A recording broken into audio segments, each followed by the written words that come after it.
নমস্কার, আমি দীপক কুমার মুস্তাফি। আপনারা দেখছেন বার্তা হরিণীঘাটা। বিধানচন্দ্র কৃষি বিশ্ববিদ্যালয়ে আবার সাফল্য এনে দিয়েছে মংলা ধানে। ধানটি কৃষি বিশ্ববিদ্যালয় থেকে উদ্ভাবিত এক নতুন উচ্চ ফলনশীল ও জলদি ধান। এই ধানের জাতটি হল মংলা বিধান ধান 24 IET 29940। গতকাল 13ই জানুয়ারি বিধানচন্দ্র কৃষি বিশ্ববিদ্যালয়ের উপাচার্য ডক্টর অশোক কুমার পাত্র এক সাংবাদিক সম্মেলন করে এই সুখবরটি জানান।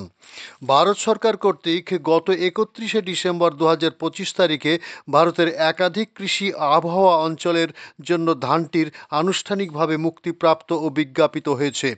মুক্তিপ্রাপ্ত জোনগুলিতে 17টি রাজ্য নথিভুক্ত হয়েছে। এই ধানে বেশ কিছু সুবিধা রয়েছে যা চাষিরা সহজেই গ্রহণ করবে বলে কৃষি বিজ্ঞানীদের বিশ্বাস। এই জলদি জাতটি খরিফ ও বোরো উভয় মরশুমের জন্য উপযুক্ত। জানা যায় এই ধানটি লাল স্বর্ণ ধানের চেয়ে 30 দিন আগে পাকে এবং অধিক ফলন দেয়। প্রথম পর্যায়ে চাষিরা বিধানচন্দ্র কৃষি বিশ্ববিদ্যালয়ের মন্ডৌরি ফার্ম থেকে এই ধানের বীজ পেতে পারেন। বিসিকেবির এই গবেষণার সাফল্যের নেপথ্যে যাদের মুখ্য ভূমিকা রয়েছে তাদের মধ্যে যৌথ প্রকল্প প্রধান সোমনাথ ভট্টাচার্য ও প্রবীর ভট্টাচার্য, গবেষণা অধিকর্তা শুভ্র মুখোপাধ্যায় এবং খামার অধিকর্তা সুদীপ্ত ব্রত মৈত্র। রিপোর্ট ও ক্যামেরা দীপক মুস্তাফি ও গৌর ঘোষ। এবার যেটা এসবিআরসিতে হয় সেটা জেনারেলি ওই স্টেটের জন্যই রেকমেন্ডেশন হয়, বা খুব বেশি হলে অনেক সময় হয় কি সেই জোনটার জন্য। যদি মনে করুন পশ্চিমবঙ্গে যদি কোনো ভ্যারাইটি রিলিজ হয় তাহলে ইস্টার্ন জোন আমাদের মানে ঝাড়খণ্ড, বিহার, ছত্তিশগড়, উড়িষ্যা এই জোনটার জন্য রেকমেন্ডেশন হয়। কিন্তু এটা যেহেতু সিভিআরসি রিলিজ এবং 17টা স্টেটের জন্য রিলিজ হয়েছে, এটা কিন্তু অল ইন্ডিয়া বেসিসে মোটামুটি আমরা এটা কাভার করেছি। এটা 1 নম্বর। 2 নম্বর যে পয়েন্টটা স্যার আমাদের অনারেবল ভাইস চ্যান্সেলর স্যার এবং আমাদের প্রফেসর সোমনাথ ভট্টাচার্য বললেন যে পশ্চিমবঙ্গে যদি আমরা দেখি তাহলে মূল সমস্যা কিন্তু ডাল শস্য এবং তৈলবীজ। খাদ্যশস্যে আপনারা সবাই জানেন মোটামুটি আমরা স্বনির্ভর, যদিও স্বনির্ভর বলে কোনো কথা হয় না, এগুলো আপাতত, আজকে স্বনির্ভর আছি কালকে নাও হতে পারে। তো স্বনির্ভর অন্যান্য অনেক ফসলের ক্ষেত্রে আমরা স্বনির্ভর, কিন্তু ডাল শস্য এবং তৈলবীজের ক্ষেত্রে কিন্তু আমরা অনেক ঘাটতি রয়েছে। তৈলবীজের ক্ষেত্রে প্রায় 60% আমরা উৎপাদন করি চাহিদা, ডাল শস্যের ক্ষেত্রে প্রায় 70% আমাদের ঘাটতি রয়েছে। তো এই দুটো ফসল কিন্তু মেনলি পশ্চিমবঙ্গে মার খাচ্ছে। তার একমাত্র প্রধান কারণ যদি আমরা খুঁজি তাহলে হচ্ছে ডিলেড সোয়িং, দেরিতে লাগানো। আপনি দেখবেন পশ্চিমবঙ্গের মূল ধান যে কথাটা বললেন স্যারও বললেন যে MQ7029 যেটা লাল স্বর্ণ, যেটা বারবার করে আমরা বলে আসছি যে চাষিদেরকে বারবার আমরা বলার চেষ্টা করছি যে জমিতে আপনারা রবি ফসল লাগান সেই জমিতে অন্তত লাল স্বর্ণটা লাগাবেন না। কেন?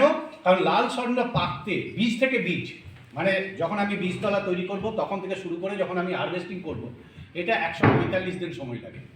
কাজে 145 দিন জাতের ধান, এই ডিউরেশনে মেয়াদি ধান যখন কোনো চাষি লাগাবে কোনো মতেই নভেম্বরের 15 তারিখের আগে কিন্তু ওই জমিটা খালি হবে না। নভেম্বরের 15 তারিখের পর যদি জমি খালি হয় তারপরে জমি চাষ করে রেডি করে যখন আমরা ডাল শস্য এবং তৈলবীজ বা অন্যান্য রবি ফসল গম বা অন্য কিছুর জন্য যাব, তখন কিন্তু মূল আমাদের যে সমস্যা সেটা কিন্তু আমাদের প্রথমেই হয়ে গেল ডিলেড সোয়িং, দেরিতে লাগানো হয়ে গেল। যখনই একটা ফসল রবি ফসলে আপনারা জানেন স্যারও বলছিলেন যে আমাদের উইন্টার স্পেলটা খুব কম, ফেব্রুয়ারি মাসের প্রথম থেকে গরম পড়ে যাবে। আর একই জাত অন্যান্য জায়গায় যেহেতু উইন্টার স্পেল বেশি, ফলন বেশি দেয়। কাজে যেই গরম পড়ে যাবে রবি ফসলে কিন্তু ফলন কমে যাবে, তৈলবীজ হলে তার তেল কমে যাবে, এসব হয়ে যাবে। কাজেই যদি চাষের ক্ষেত্রে রবি ফসলের ক্ষেত্রে আমরা সবসময় রেকমেন্ড করি এগ্রিকালচারিস্ট হিসেবে সময় লাগান। সময় লাগানোর সময়টা কখন? অক্টোবরের শেষ সপ্তাহ থেকে নভেম্বরের 10 তারিখের মধ্যে লাগানো। এই সময় যদি আপনি ডাল শস্য বা তৈলবীজ লাগান কোথাও কোনো সমস্যা হবে না। এই জায়গাটাতে এই ক্রপিং সিস্টেমের মধ্যে পশ্চিমবঙ্গের ক্ষেত্রে এই ধানটা কিন্তু খুব ভালো ফিট করবে এবং আমরা এটা ব্যাপকভাবে চাষিদের মধ্যে নিয়ে যেতে হবে। কেন নিয়ে যেতে হবে? তাহলে 30 দিন আগে জমিটা খালি হয়ে যাবে, সময়ে কিন্তু রবি ফসলের চাষটা করা যাবে। 2 নম্বর পয়েন্ট। 3 নম্বর একটা জায়গা হচ্ছে যে লাল স্বর্ণ দেখবেন মিলারদের কাছে, এই যারা ধান মিল ব্যাপারে, এই জাতটির ব্যাপারে দেখুন, পশ্চিমবঙ্গ তথা ভারতবর্ষে যাই বলুন না কেন এই জাতটা শুধু যে পশ্চিমবঙ্গের জন্যে তা নয়, এই জাতটা কিন্তু 17টা স্টেট এবং তার যে অ্যাডজয়নিং এরিয়া নিয়ে আমরা বলতে পারি যে ইন্ডিয়ার অলমোস্ট 70-80% এরিয়া ইন্ডিয়ার এই ধানটা কিন্তু কভার করতে পারে। এক, এবং যে সমস্ত জায়গায় আপনারা শুনলেন যে এখানে কিছু কিছু রোগ পোকা, এই রোগ পোকার ব্যাপারটাতেও কিন্তু প্রফেসর ভট্টাচার্য এবং ওনার টিম, দুইজনই ভট্টাচার্য এবং ওনার টিম যথেষ্ট এই দিকটা দেখেছেন। এবং সেক্ষেত্রে আমরা দেখেছি যে ঝলসা রোগ সহনশীল, বর্তমানে এই ঝলসা রোগের জন্য ধান খুব মার খাচ্ছে। এই ঝলসা রোগ, পাতা ঝলসা রোগ, নেক ঝলসা রোগের জন্য কিন্তু এই রোগটা কিন্তু রোগ প্রতিরোধ ক্ষমতা রয়েছে। হচ্ছে মঙ্গলা, এবং একই সঙ্গে আমরা বলি বিধান 24, যেহেতু 24 সালে এটা প্রথম আইডেন্টিফাই হয়, সেই জন্য নাম দেওয়া হয়েছে বিধান ধান 24, যার পরিবেশ স্যার বলেছেন যার নাম হচ্ছে IT 29940। ধানটি তৈরি করতে প্রায় আমাদের 10 বছর লেগেছে। তারপরে 3 বছর ভারতের সর্বত্র, মানে প্রায় জম্মু কাশ্মীর এবং এই পাহাড়ের বরফের জায়গাগুলো বাদ দিয়ে সর্বত্র ভালো ফলন দিয়েছে। এবং সেই ফলনের নিরিখে ভারত সরকারের 3 বছরের যে ফল, সেই 3 বছরের ফল বিশ্লেষণ করে তারা 17টা রাজ্যের জন্য এই ভ্যারাইটিটাকে রিলিজ করেছে। এবং এই ভ্যারাইটিটা এত অল্প মেয়াদি বা স্বল্প মেয়াদি ভ্যারাইটির এতখানি ফলন আজ পর্যন্ত কোনো ভ্যারাইটিতে আমরা এখনো পর্যন্ত দেখিনি। সুতরাং এই ভ্যারাইটিটা আপনারা যেটা বলছেন যে চাষিদের কাছে কতখানি অ্যাকসেপ্টেবল হবে, সেটা অবশ্যই আমাদের সর্বোচ্চ প্রচেষ্টা থাকবে যাতে আমাদের এই ভ্যারাইটির সঠিক মানের বীজ আমরা চাষিদের হাতে তুলে দিতে পারি। তার জন্য আমাদের ডিরেক্টর অফ ফার্মস এবং আমাদের অন্যান্য আধিকারিকরা অগ্রণী ভূমিকা নেবে, আমরা এই আশা করছি যে আপনি এটা দেখতে পাবেন বছর দেড়েকের মধ্যে।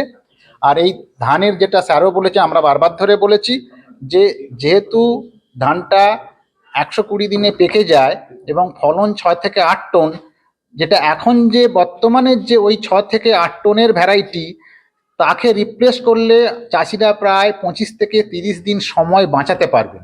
সেই সময়টাতে শীতের যে ডাল শস্য, তৈলবীজ, আলু যেসব জায়গায় লাগানোর আমাদের প্রভাব মানে সম্ভাবনা আছে, সেগুলো খুব সঠিক সময়ে ভালোভাবে লাগানো যাবে। যার ফলে আমরা আশা করছি যে ধানের ফলন তো বাড়বেই, পাশাপাশি ধানের পরবর্তী ফসল হিসেবে ডাল শস্য বা তৈলবীজের ফলনও বাড়বে এই ধানটা যদি চাষিরা চাষ করেন। ধন্যবাদ। মিত্র আছেন, উনি ওনার মানে আমাদের যে সমস্ত ফার্ম আছে এবং আমাদের যে এখানে মন্ডুরি ফার্মে যে আমাদের সিড প্রোডাকশন ইউনিট আছে, সেক্ষেত্রে সেখানে আমরা এটা প্রোডাকশন করে আমরা চেষ্টা করব পশ্চিমবঙ্গের ম্যাক্সিমাম চাষি ভাইদের কাছে এটা পৌঁছাবার জন্য। তো এটা খুবই আজ ভালো দিন, আমরা এই যে প্রেস মিটিং রেখেছি আপনাদেরকে সবাইকে জানাচ্ছি। মেন উদ্দেশ্য যেটা একটা প্রকাশ হওয়া পুরো পশ্চিমবঙ্গের প্রতিটি চাষিদের কাছে আপনাদের থ্রু দিয়ে টিভির মাধ্যমে, নিউজ পেপারের মাধ্যমে এটা যেন পৌঁছায় এবং তারা যেন জানতে পারে যে একটা বিশেষ আমাদের ভালো ইমপ্রুভড হাই ইল্ডিং ভ্যারাইটি আমরা বের করছি। আজকাল সবাই হাইব্রিড ধানের চাষ করছেন, এই অনেক হাইব্রিড ধানের থেকে এই যে ভ্যারাইটি, এটা প্রায় 20-25% বেশি প্রোডাকশন দেয়। এটা একটা আনন্দের বিষয়, কেননা হাইব্রিড প্রতি বছরই প্রায় কিনতে হয় চাষি ভাইদের, তাদের অনেক টাকা লাগে, ইনপুট লাগে বিশেষ, এক্ষেত্রে সেই পয়সাটা লাগবে না এবং এটা ওরা স্টক করে স্টোর করে রাখতে পারে। এটা একটা আলাদা রকমের সুবিধা এবং কোয়ালিটির কোনো অংশে কম নয়। তাহলে সব দিক থেকে যখন এই ধানটা আমাদের এত ভালো এবং এত কম সমৃদ্ধ হয়, তাহলে প্রতিটি চাষি ভাইদের কাছে এটা পৌঁছানো দরকার এবং ওনারা যেন এটা প্রোডাকশনে নিয়ে আসতে পারেন। তো আজকের দিনে এটাই আমাদের মানে সবাই তরফ থেকে আপনাদের আমরা বলছি যে আপনারা এটা সম্বন্ধে প্রকাশ করুন, প্রমোট করুন, তাতে এই আমাদের পশ্চিমবঙ্গের চাষি বোনদের জন্য একটা মস্ত বড় সুবিধা হয় এবং ওদের ইনকাম বাড়ানো যায় এবং ওদের জলের খরচা কম হবে, মানে জলের কনজারভেশন হবে এবং বাকি বাতাবরণের জন্য ভালো, কেন আমরা যে ক্রপ রেসিডিউ সেটা আমরা জ্বালাবো না, সেটা একটা সমস্যা। তো আজকাল পশ্চিমবঙ্গে ছেড়ে হরিয়ানা, পাঞ্জাবে আমরা ক্রপ রেসিডিউস বার্নিং করে দিচ্ছি, ফলে দিল্লিতে এখন এনভায়রনমেন্ট খারাপ হচ্ছে, কারণ আমরা সেই সমস্ত, তো ওই ক্ষেত্রে এটা খুব ভালো ফিট হবে। এটা আমরা বিভিন্ন স্টেট গভর্নমেন্টকেও লিখবো, আমরা লিখবো প্রতিটি গভর্নমেন্টকে লিখবো যে আমাদের এই ধানটা লাগান, আপনাদের চাষি ভাই তারা যেন এই ধানটা লাগান এবং ওই যে সমস্যাগুলো হচ্ছে ওটা থেকে কম করানোর জন্য। এবং পুরো টিমকে অনেক অনেক ধন্যবাদ জানাই যে ওনারা এতদিনের পরিশ্রম করে এই ধরনের একটা বীজ ওনারা বের করেছেন যে চাষি ভাইদের কাছে এটা পৌঁছে যাবে এবং ওনারা ভালোভাবে ফসল নিয়ে ওনাদের ইনকাম বাড়াতে পারবেন। এবং এই ধরনের চেষ্টা আমাদের সবসময় থাকবে। আগামী দিনে আবার কয়েকটা ভালো জাতি আমরা বের করতে চলেছি বিভিন্ন ফসলের জন্য। আপনাদেরকে আবার আমরা ইনভাইট করবো। চাষিদের কাছে এটা কতটা গ্রহণযোগ্য হবে বলে আপনাদের আশা? আমাদের পুরো গ্রহণযোগ্য করবে মানে হওয়ার আশা আছে, কেন এত ভালো তো নেই 120 দিনের জন্য এত সুন্দর ধান। এবং আমাদের এই যে এতদিনের ধরে বিভিন্ন রকমের টেস্ট করে মানে সেন্ট্রাল ভ্যারাইটাল রিলিজ কমিটি থেকে যখন বেরোয় তো কতটা স্টেপ পার করে যেতে হয়।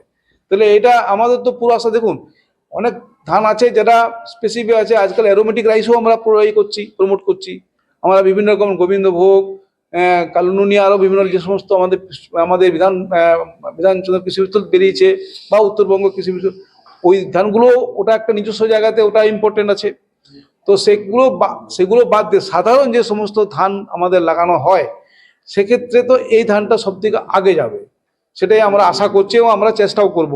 আবার আমরা তো অনেক রকমের একসঙ্গে করছি বিভিন্ন রকমের যে অ্যারোমেটিক রাইস, সেটা একটা বিষয় আছে, আলাদা বিষয়।